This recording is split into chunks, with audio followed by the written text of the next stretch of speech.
GST నెల 22 నుంచి మారిన ఛార్జీలు అమల్లోకి రానున్న నేపథ్యంలో తేడా వస్తే సహించేది లేదు అని చెప్తున్నటువంటి పరిస్థితి. జీఎస్టీ తగ్గింపు ప్రయోజనం ప్రజలకు పక్కాగా అందించే దిశగా కేంద్రం చర్యలు చేపట్టింది. పాత స్టాక్ మీద ముద్రించున్న గరిష్ట చిల్లర ధర ఎంఆర్పీని మార్చుకునేందుకు కంపెనీలకు వెసులుబాటు కల్పిస్తూ తాజాగా మార్గదర్శకాలు జారీ చేసింది. సాధారణ కంపెనీలు ఏమైనా వస్తువులను ఉత్పత్తి చేసి మార్కెట్లో విడుదల చేశాక వాటి మీద ఉన్న ఎంఆర్పీని మార్చేందుకు అవకాశం ఉండదు.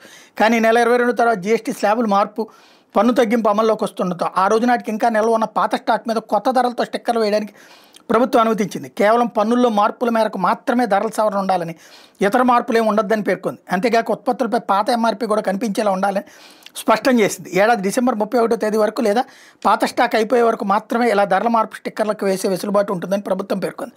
ప్రజల ప్రయోజనాలను పరీక్షించేందుకు జీఎస్టీ పన్ను తగ్గింపు అమల్లో పారదర్శకత కోసం ప్రభుత్వం ఈ నిర్ణయం తీసుకుందని కేంద్ర మంత్రి ప్రహ్లాద్ జోషి చెప్పుకొచ్చారు. జీఎస్టీ తగ్గింపు నేపథ్యంలో మరోవైపు తమ వాహనాల ధరలు ఎంతవరకు తగ్గుతాయని దాని మీద మరిన్ని వాహన తయారీ కంపెనీలు కూడా ప్రకటనలు జారీ చేస్తున్నాయి.